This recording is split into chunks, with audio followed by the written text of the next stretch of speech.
ರೂಪ. ಹೋಗಿ, ನಿಮ್ ಮೇಲೆ ನನಗೆ ಕೋಪ ಬಂದಿದೆ. ನಾನು ನಿಮ್ ಜೊತೆ ಮಾತನಾಡೋದಿಲ್ಲ. ಅಲ್ಲ ರೀ, ಬರೋದಕ್ಕೆ ಯಾಕ್ರೆ ಇಷ್ಟೊಂದು ತಡ ಮಾಡಿದ್ರಿ? ಐ ಆಮ್ ವೆರಿ ಸಾರಿ ರೂಪ. ನಿನಗೋಸ್ಕರ ಬೇಗ ಬರ್ಬೇಕಂತ ಸಾಕಷ್ಟು ಪ್ರಯತ್ನ ಪಟ್ಟೆ. ಆದ್ರೆ ನನಗಾಗಿ ನಮ್ಮ ತಂದೆಯವರು ಮನೆಯಲ್ಲಿ ಒಂದು ಹೆಣ್ಣು ನೋಡಿದ್ದಾರೆ. ಅವಳನ್ನೇ ಮದುವೆ ಆಗ್ಬೇಕಂತ ಹಠ ಹಿಡಿದಿದ್ದರು. ನಾ ಸತ್ತರು ಅವಳನ್ನು ಮದುವೆ ಆಗಲಾರೆ, ಹುಡುಗಿಯನ್ನೇ ಮದುವೆ ಆಗಿದ್ದೀನಿ ಅಂತ ಧೈರ್ಯವಾಗಿ ಹೇಳ್ಬಿಟ್ಟೆ. ಗಟ್ಟಿ ಮಾಡಿದ ಹೆಣ್ಣನ್ನು ಕ್ಯಾನ್ಸಲ್ ಮಾಡಿಬಿಟ್ಟೆ ರೂಪ. ಗಟ್ಟಿ ಮಾಡಿದ ಹೆಣ್ಣನ್ನ ಯಾಕ್ರಿ ಕ್ಯಾನ್ಸಲ್ ಮಾಡೋದಕ್ಕೆ ಹೋದ್ರಿ? ರೂಪ, ವೀಣೆ ನುಡಿಸಲು ತಂತಿ ಬೇಕೇ ಹೊರತು ದಾರದ ಎಳೆ ಅಲ್ಲ. ನನ್ನ ಜೀವಕ್ಕೆ ನೀರು ತಂತಿ, ಅವಳಲ್ಲ. ರೂಪ, ನಿನಗೋಸ್ಕರ ಏನ್ ಬೇಕಾದ್ರೂ ತ್ಯಾಗ ಮಾಡೋದು ಸಿದ್ಧ ರೂಪ. ನಿಮ್ಮಂತವನು ಪಡಿಬೇಕಾದ್ರೆ ನಾನು 7 ಜನ್ಮದ ಪುಣ್ಯ ಮಾಡಿರ್ಬೇಕು. ಅಲ್ಲ, ನಿಮ್ಗೋಸ್ಕರ ನಾನು ನಮ್ಮ ಮನೆಯಲ್ಲಿ ಮೋಸ ಮಾಡ್ಬಿಟ್ಟಿದ್ದೀನಿ. ಯಾರಿಗೆ ಮಾಡಿರೋ ರೂಪ ಮೋಸ? ನೀವು ನನಗೆ 2 ಲಕ್ಷ ರೂಪಾಯಿ ಹಣ ತೆಗೆದುಕೊಂಡು ಬಾ ಅಂತ ಹೇಳ್ತಿದ್ರಿ. ಎಲ್ಲಿ ನೋಟಿನ ಕಟ್ಟು? ಪ್ರಿಯತಮ ಸಂಕಟದಲ್ಲಿದ್ದಾಗ ಪಾರು ಮಾಡುವುದೇ ಪ್ರೇಮಿಯ ಪ್ರಥಮ ಕರ್ತವ್ಯ. ಅಲ್ಲದೆ ನಿಮ್ಗೋಸ್ಕರ ನಮ್ಮ ಮನೆಯಲ್ಲಿ ನಾ ದುಡ್ಡು ಕಳುವು ಮಾಡ್ಬೇಕಾದ್ರೆ ದೊಡ್ಡ ನಾಟಕನೇ ಮಾಡ್ಬಿಟ್ಟೆ. ನೀ ನಟಿಸಿದ ನಾಟಕದಲ್ಲಿ ಯಾವುದು ದುರ್ಘಟನೆ ನಡೆಯಲಿಲ್ಲ ತಾನೆ? ಆ ದುರ್ಘಟನೆಗೆ ಸಿಕ್ಕವಳು ನಾನಲ್ಲ. ಅದೆಲ್ಲ ಕಳ್ಳರ ಮೇಲೆ ಹೆಸರಾಯಿತು. ಹಣ ಮಾತ್ರ ನನ್ನ ಕೈಗೆ ಸೇರಿತು. ಅದು ಹೇಗೆ ಅಂತ ಕೇಳ್ತೀರಾ? ಮನೆಯಲ್ಲಿ ಎಲ್ಲರೂ ಮಲಗಿದಾಗ ಮಧ್ಯರಾತ್ರಿ ಎದ್ದು ತ್ರೇಜರು ಬಾಗಿಲು ತೆಗೆದು ಅದರಲ್ಲಿದ್ದ ಹಣವನ್ನ ತೆಗೆದುಕೊಂಡು ಸೈಕಲ್ ಬ್ಯಾಗ್ ನಲ್ಲಿ ಇಟ್ಕೊಂಡ್ಬಿಟ್ಟೆ. ನನ್ನ ಕೊಳ್ಳದ ಚೈನ್ ಅನ್ನ ಕಿತ್ತು ನಾನೇ ಬಿಸಾಕಿದೆ. ಮನೆಯಲ್ಲಿ ಯಾರೋ ಕಳ್ಳರ್ ನುಗ್ಗಿದಂತ ಜೋರಾಗಿ ಕೂತ್ಕೊಂಡ್ಬಿಟ್ಟೆ.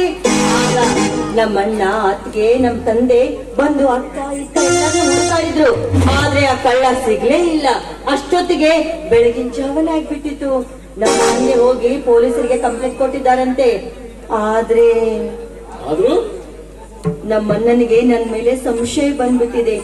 ಏನ್ ಮಾಡ್ಬೇಕಂತ ನನಗೆ ದಿಕ್ಕೇ ತೋರಿಸ್ತಾ ಇಲ್ಲ.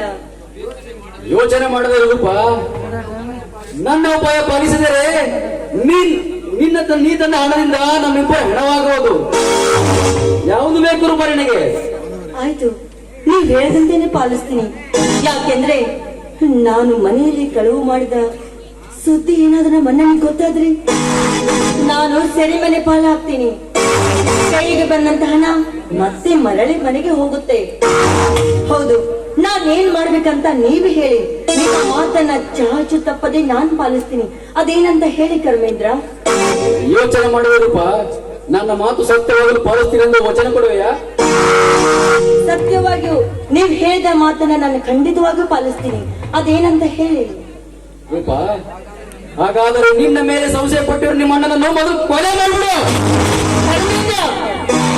ಏನ್ ಹೇಳ್ತಿದ್ರೆ ನೀವು?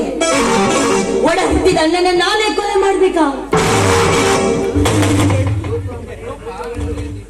ರೂಪ, ಮನೆಯ ದೀಪವೆಂದು ಮುದ್ದಿಸಲು ಹೋದರೆ ಮುಖವನ್ನೇ ಸುಟ್ಟುಕೊಳ್ಳಬೇಕಾಗುತ್ತದೆ. ನಮ್ಮವರೆಂದು ಅಕ್ಕರಿ ತೋರಿದರೆ ನಮಗೆ ಆಪತ್ತು.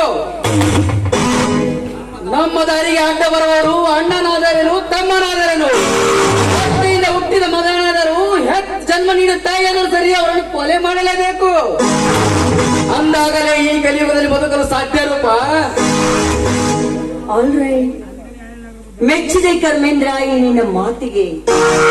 ನಮ್ಮಿಬ್ಬರ ಸಂಬಂಧದಲ್ಲಿ ಯಾರೇ ಅಡ್ಡಿ ಬಂದ್ರು ಅವ್ರನ್ನೆಲ್ಲರನ್ನ ಕೊಲೆ ಮಾಡ್ತೀನಿ. ವೆರಿ ಗುಡ್, ಇರಬೇಕು ನಿನ್ನಂತ ಪ್ರೇಯಸಿ. ನಾನು ಹೇಳಿದ 2 ಲಕ್ಷ ರೂಪಾಯಿ ತಂದ್ಯಾ? ತಂದಿದ್ದೀನಿ, ಅದು ಒಳಗಡೆ ಇದೆ, ಕೊಡ್ತೀನಿ. ಅಂದಾಗೆ ನಮ್ಮ ಮದ್ವೆ ಯಾವಾಗ? ಯಾಕೆ ಚಿಂತಿಸಿ ರೂಪ?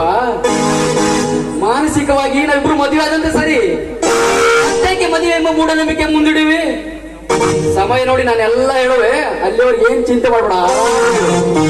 ಚಿಂತೆ ಎಂಬ ಹೃದಯಕ್ಕೆ ಚಿತೆ ಎಂಬ ರೋಗ ಚಿಮ್ಮಿ ಬಂದ್ರೆ ಅದಕ್ಕೆ ಸಂತೋಷ ಕೊಡುವ ಹೃದಯ ಸಾಗರ ನೀವಿದ್ದೀರಲ್ಲ. ನಾನ್ ಯಾಕ್ರಿ ಚಿಂತೆ ಮಾಡ್ಲಿ? ಸರಿ, ನಾನೇನ್ ಬರ್ತೀನಿ. ನಿಮ್ಮ ಭೇಟಿ ನನ್ನ ಗೆಳತಿ ಭಾರತೀಯ ಮದುವೆಯಲ್ಲಿ. ಅಲ್ಲೇ ಭೇಟಿ ಆಗೋಣ.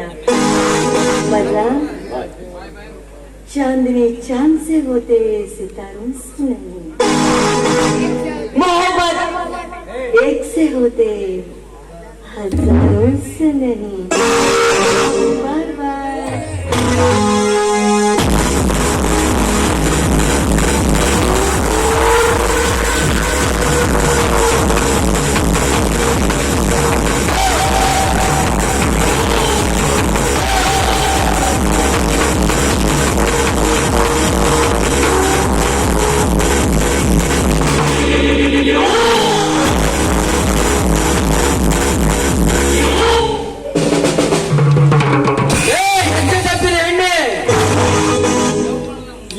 ಮಬ್ಬಿನಲ್ಲಿ ಮದುವೆಗಿಂತ ಮುಂಚೆ ನಮ್ಮಂತ ಕಲಿಯುಗದ ಕಾಮಕರ ಕೈಗೆ ಹಣ ತಂದು ಕೊಟ್ಟರೆ ನಿನ್ನ ಕೊರಳಿಗೆ ತಾಳಿ ಕಟ್ಟುವರೆ ಹುಚ್ಚಿ.